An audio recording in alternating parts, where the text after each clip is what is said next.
अनिल और बंस दो पड़ोसी थे। दोनों ही बचपन से एक दूसरे को जानते थे। अनिल अपने कई सारे खेतों में से एक खेत बेचना चाहता है और इसके लिए वह बंस से बात करता है। बंस, मैं अपना एक खेत बेचना चाहता हूँ। तुम्हारी नजरों में अगर कोई खेत खरीदने वाला हो तो मुझे जरूर बताना। ठीक है, मैं तुम्हें जरूर बताऊंगा। बंस इतनी बात सुन के अपने घर चला जाता है और अपने पिताजी को ये सारी बातें बताता है। पिताजी, वह हमारा पड़ोसी अनिल है ना, वह अपना एक खेत बेचना चाहता है। कौन सा खेत है बेटा? उसके पास तो कई सारे खेत हैं। वह खेत बेचना चाहता है जो हमारे खेत के बाजू में है। अच्छा, उसने कुछ बताया कि वह कितने में बेचेगा? नहीं पिताजी, ये तो मुझे नहीं पता। तो तुम कल जाके उससे पूछ लेना कि वह कितने में बेच रहा है। ठीक है पिताजी, मैं उससे पूछ लूंगा। अगले दिन बंस अनिल के घर जाता है। अनिल, जरा बाहर निकल के आओ। हाँ बंस, कहो, कोई खरीदार मिल गया क्या? अरे, इतनी जल्दी कैसे खरीदार मिल जाएगा भाई? खेत बिकने में समय ही लगता है। अरे, तुम मेरे पास सुबह सुबह ऐसे ही आए ना, मुझे लगा कि मेरा खेत बिक गया है। अरे, मैं तो इसलिए आया था ना कि यह पूछने के लिए कि तुम अपना खेत कितने में बेच रहे हो। सिर्फ और सिर्फ 1 लाख रुपए में। मैं ज्यादा नहीं मांग रहा हूँ। वो क्या है ना, मैं एक और काम शुरू करना चाहता हूँ, इसलिए 1 लाख रुपए में यह खेत बेच रहा हूँ। ठीक है भाई, मुझे जैसे ही कोई ग्राहक मिलेगा तो मैं तुम्हें जरूर बताऊंगा। बंस अपने पिताजी को बताता है। पिताजी, बंस अपने खेत के 1 लाख रुपए मांग रहा है। इतने कम रुपए में? अरे, उसका खेत कम से कम 1.25 लाख की कीमत का ही होगा। इतना सस्ता? हाँ, सस्ता ही बेच रहा है। मैं यह सोच रहा था कि क्यों ना वो खेत हम ही खरीद लें। लेकिन पिताजी, हमें क्या जरूरत है, हमारे पास तो पहले से ही एक खेत है। हाँ बेटा, लेकिन उस खेत पर कुछ खास फसल नहीं होती है, जबकि अनिल का खेत तो उपजाऊ है। हम उसे खरीद लेते हैं और उस पर फसल करके अच्छा कमा सकेंगे। ठीक है पिताजी, तो मैं कल ही अनिल को अपने घर बुला लाऊंगा। अगली सुबह होते ही अनिल बंस को अपने घर बुला लाता है। काका, तुमने याद किया क्या मुझे? हाँ बेटा अनिल, मैं तुमसे यह कहना चाहता था कि तुम्हारा जो खेत है वह हम खरीदना चाह रहे हैं। ये तो बहुत ही अच्छी बात है काका। मेरी खेती अगर आप लोगों के पास जाएगी तो मुझे किसी बात की भी कोई चिंता नहीं है। जो भी रुपए तुम्हारे हैं ना, वह रुपए हम तुम्हें कल दे देंगे। तुम कल ही वह खेत हमारे नाम कर देना। ठीक है काका, जैसी आपकी मर्जी। मैं कल ही खेत तुम्हारे नाम कर दूंगा। हाँ ठीक है बेटा, कोई बात नहीं। अगले दिन किशन लाल अनिल को 1 लाख रुपया दे देता है और अनिल भी खेत उनके नाम कर देता है। अगले दिन बंस उस खेत में खेती करने लगता है। पिताजी, मैं ये खेत अच्छे से जोत लूंगा और फिर इसमें बीज डालकर सिंचाई करने लगूंगा। अरे ठीक है बंस बेटा, ठीक है। बंस बड़ी मेहनत से और लगन से उस खेत की खुदाई कर रहा था। तभी खेत की खुदाई करते समय खेत में से एक संदूक मिलता है। अरे, ये कैसा संदूक है? मैं इसे खोल कर देखता हूँ। उसे ऐसा करते हुए एक और आदमी उसे दूर से देख रहा होता है। जब बंस संदूक को खोलकर देखता है तो वह दंग रह जाता है। इतने सारे हीरे जवाहरात इस संदूक में, ना जाने किसने यहाँ पर गाड़े होंगे। मैं इसे घर ले जाता हूँ और पिताजी को दिखाता हूँ। बंस वह संदूक अपने घर ले जाता है और अपने पिताजी को दिखाता है। अरे बेटा, इतने सारे हीरे जवाहरात, ये तो बहुत ही कीमती हैं। और तुझे ये कहाँ से मिले? हाँ पिताजी, खेत की खुदाई करते समय मुझे यह संदूक वहां पर मिला। अब आप ही बताइए, मैं इसका क्या करूं? क्या इसे हम अनिल को दे दें पिताजी, या इसे हम ही रख लें? हाँ, जब ये खेत हमारा है तो हमें ये अनिल को देने की कोई भी जरूरत नहीं है। फिर ठीक है पिताजी। बंस को संदूक निकालते हुए जिस आदमी ने देख लिया था, वो जाकर वह बात अनिल को बता देता है। क्या मेरे खेत में से बहुत सारे हीरे जवाहरात निकले हैं? हाँ बिल्कुल, मैंने खुद अपनी आंखों से देखे हैं। और वह बंस सारे के सारे हीरे जवाहरात का संदूक अपने घर ले गया है। नहीं, मैं ऐसा नहीं होने दूंगा। मैं वह संदूक वापस ले आऊंगा। मैं अभी के अभी वापस जाता हूँ। अनिल तुरंत ही बंस के घर पहुंच जाता है। अरे, तुम तो बहुत ही ज्यादा चालाक हो। क्या हुआ है अनिल, और तुम ऐसे बात क्यों कर रहे हो? तुम तो ऐसे बोल रहे हो जैसे कि तुम कुछ जानते ही नहीं हो। लेकिन मुझे इस बात से फर्क नहीं पड़ता है, लेकिन तुम इस तरीका से बात नहीं करनी चाहिए। मेरे खेत से निकला हुआ हीरे जवाहरात का संदूक तुम अपने पास रख सकते हो, लेकिन मैं तुमसे गलत तरीका से बात भी नहीं कर सकता हूँ। तभी बंस के पिता आ जाते हैं। अरे, क्या हुआ है बंस बेटा? हैं? इतनी तेज क्यों चिल्ला रहे हो तुम? काका, मेरे खेत से एक संदूक निकला है, हीरे जवाहरात से भरा हुआ। लेकिन वह संदूक इसने अपने पास रख लिया है।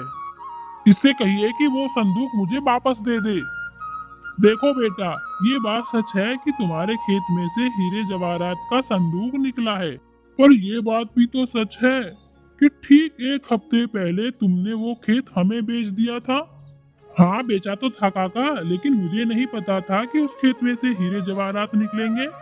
जब तुमने वो खेत हमें बेच दिया ना, तो वो खेत तो हमारा हुआ ना बेटा।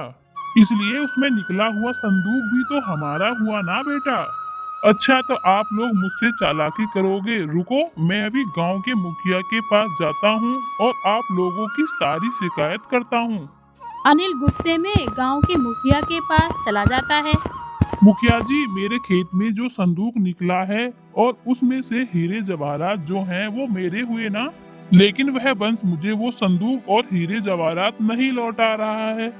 लेकिन अनिल, जब तुमने वो खेत बेच दिया है तो उसमें से कुछ भी निकला हुआ सामान तो बंस का ही हुआ ना। ऐसे कैसे बंस का हुआ? खेत था तो मेरा ही ना। वहाँ हीरे जवाहरात का संदूक गाड़ा तो मेरे घर के लोगों ने ही होगा। कोई उसके दादा परदादा गाड़ कर तो नहीं गए होंगे वहां पर। जो चीज मेरी है मैं वही तो मांग रहा हूँ। मैं तुम्हारी बात समझ रहा हूँ, लेकिन जब तुमने एक बार वह खेत बेच दिया और वह खेत बंस का हुआ, अब उसमें कुछ भी निकले तो वो बंस का ही हुआ। और तुम्हें कैसे पता कि वह संदूक तुम्हारे ही घर वाले ने गाड़ा है? नहीं मुखिया जी, ये बात तो बिल्कुल गलत है। तुम्हें जो भी लगे, लेकिन अब यही सच है और यही सही है। और इस बात को लेके तुम्हें बंस और उसके पिता से किसी बात का भी झगड़ा नहीं करना चाहिए। अनिल सोचता है, क्या पता मेरे खेत में और भी संदूक हो, जिनमें और भी सोना और जवाहरात गड़ा हुआ हो। क्यों ना मैं उन्हें निकाल के अपने नाम कर लूं? हाँ, मैं एक बार बंस से जाकर कहता हूँ कि खेत में से जो भी कुछ निकलेगा वह मेरा होगा और उसकी जिम्मेदारी भी मैं ही लूंगा। फिर वह मुखिया से कहता है। मुखिया जी, मैं चाहता हूँ खेत को एक बार पूरा खोदा जाए और उसमें से जो भी निकले वो मुझे दे दिया जाए। देखो अनिल, खेत अब बंस के नाम हो चुका है। उसमें से जो भी कुछ निकलेगा वह बंस के ही नाम होगा। लेकिन अगर उससे पहले जो भी कुछ निकलता वह तुम्हारा ही होता। अगर यह बात बंस मान जाए तो तुम्हें तो कोई दिक्कत नहीं होगी मुखिया जी। देखो, यह तुम्हारे और बंस के बीच की बात होगी। अनिल मुखिया जी को बंस के घर पर लेकर पहुंचता है। अनिल, बंस चाहता है कि वह तुम्हारा खेत एक बार खोद ले और जो भी उसमें निकले वह उसे दे दिया जाए। अगर मेरे खेत में कुछ भी निकलता है तो उसकी जिम्मेदारी मेरी होगी और संदूक भी मेरा होगा। लेकिन ये बात तो तुम्हारी सही नहीं है। तभी बंस के पिताजी बंस का हाथ पकड़ लेते हैं। ठीक है, जो खेत से निकलेगा वह अब अनिल की जिम्मेदारी होगी और वह सामान अनिल को दे दिया जाएगा। अगले ही दिन अनिल उस खेत को खोदने के लिए आ जाता है। देखते ही देखते अनिल उस सारे खेत को खोद देता है, लेकिन उन्हें कुछ भी नहीं मिलता है। पर खेत का एक हिस्सा अभी बचा हुआ होता है। अरे जरा उस हिस्से को भी तो खोद लूं। पहले उसी हिस्से में संदूक निकला था, क्या पता फिर से निकल जाए। चलो वहां पर भी खोद कर देखता हूँ। इतना कहते ही अनिल उस हिस्से को भी खोदने लगता है। तभी वहां से एक संदूक निकलता है। अनिल खुश हो जाता है। देखा, मैंने कहा था ना, इस खेत में खजाना छुपा हुआ है और ये खजाना मेरा है। और अनिल चिल्ला चिल्ला के कहता है, ये खजाना मेरा है और इस खजाने की जिम्मेदारी मेरी है। अब से ये खजाना मेरा है और अब से इस खजाने को कोई अपना नहीं बताएगा। अनिल संदूक को खोलकर देखता है। उसमें हथियार और बंदूक रखी हुई होती है। यह देखकर अनिल घबरा जाता है। अरे अरे, ये क्या हुआ? इस संदूक में तो बंदूक और हथियारे हैं। नहीं नहीं, ये संदूक मेरा नहीं है। तभी बंस बोलता है, नहीं, ये अनिल का ही संदूक है। इसमें से बंदूक और हथियार निकले हैं और इसकी जिम्मेदारी अनिल ने ली थी। अब हमें पुलिस बुलानी चाहिए। क्या पता अनिल इन हथियारों से क्या क्या करता था। नहीं नहीं, मैं कुछ नहीं करता था और मैंने कुछ भी नहीं किया है और मुझे नहीं पता ये यहाँ कैसे आए हैं। तभी मुखिया जी बोलते हैं, अनिल, अब तुम भाग रहे हो। जब खेत में से हीरे जवाहरात निकले थे, जब तुम कह रहे थे ये सारा खेत मेरा है और यह भी कह रहे थे कि ये सारे संदूक मेरे हैं, और अब तुम इसी जिम्मेदारी से पीछे भाग रहे हो और अब खेत में से हथियार और संदूक निकल रही है तो ये कह रहे हो कि ये खेत मेरा नहीं है और अब तुम इसकी जिम्मेदारी नहीं ले रहे हो। मेरे होते हुए ऐसा नहीं होगा। अगर हीरे जवाहरात से भरा हुआ संदूक तुम्हारा हुआ तो ये हथियारों से भरा हुआ संदूक भी तो तुम्हारा ही हुआ। अगर ये हथियारों का संदूक तुम्हारा नहीं हुआ तो हीरे जवाहरातों से भरा हुआ संदूक भी तुम्हारा नहीं हुआ। सोच लो अभी भी अनिल। अनिल मन ही मन सोचता है, अरे अब मैं क्या करूं? अगर मैं कहूं कि हीरे जवाहरातों का संदूक मेरा है तो फिर ये हथियारों का भी संदूक मेरा ही माना जाएगा, पर पुलिस मुझे पकड़ कर ले जाएगी। अगर ये मैंने कहा कि हथियारों का संदूक मेरा नहीं है तो फिर हीरे जवाहरात का संदूक भी मेरा नहीं हुआ। अब मैं क्या करूं? तभी बंस बोलता है, मुझे लगता है कि ये सब इसी का है। देखो, हमें पुलिस को बुला लेना चाहिए। नहीं नहीं, ये मेरा नहीं है। ये सब जिम्मेदारी तो बंस की है। ये सब चीज को बंस देखेगा और मैं तो अपने घर चला। मैंने तो अपना खेत बेच दिया। अब इसमें कुछ भी निकले, ये सब जिम्मेदारी बंस की है। मैं किसी चीज की भी जिम्मेदारी नहीं लूंगा और मैं तो चला। मेरे पास तो 4 और भी खेत हैं और इन हीरे जवाहरातों से मैं क्या ही कर लूंगा। तो ये बात तुम्हें पहले से समझ में नहीं आई थी क्या? माफ कीजिए मुखिया जी, मुझसे गलती हो गई और मुझे भी थोड़ा सा लालच आ गया था, पर कहीं ना कहीं मेरी बात तो थोड़ी सी सही ही थी। तो अनिल, तुम्हारी बात सही थी, तो मैं अभी पुलिस को बुलाता हूँ और हीरे जवाहरात तुम रख लेना। नहीं नहीं बंस, मैं तो जा रहा हूँ। अनिल वहाँ से तेज रफ्तार में वहाँ से भाग जाता है। पिता और बंस उसे देखकर हंसते हैं। तभी मुखिया उनसे कहता है, तुम दोनों उसको देखकर क्यों हंस रहे हो? अब खेत से हथियार और बंदूक निकले हैं तो उनकी जिम्मेदारी अब तुम्हारी हुई। तब पिता मुखिया को समझाते हैं, अरे मुखिया जी, ये कोई असली हथियार और बंदूक नहीं है। ये हथियारे और बंदूक तो नकली हैं। मेरे कहने पर बंस ने ये हथियार भर के संदूक यहाँ गाड़ दिया था, क्योंकि हमें पता था कि अनिल कोई ना कोई चालाकी जरूर करेगा, इसलिए हमें ऐसा करना पड़ा। माफ कीजिए मुखिया जी कि हमें ऐसा करना पड़ा।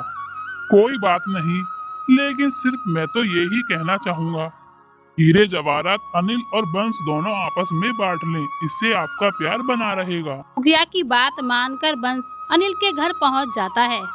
अरे बंस, अब क्या लेने आए हो? अरे अनिल, जो खेत में हीरे जवाहरात निकले थे, उस हीरे जवाहरात में से आधे हीरे तुम्हें देने आया हूँ। अनिल का ऐसा उदास मन देखकर अनिल की आंखों में आंसू आ जाते हैं और वह बंस से माफी मांगने लगता है। उसके बाद अनिल और बंस में पहले जैसी दोस्ती बन जाती है। तो फ्रेंड्स, हमारी कहानी कैसी लगी? अच्छी लगी हो तो लाइक कर देना, कमेंट कर देना और सब्सक्राइब करना बिल्कुल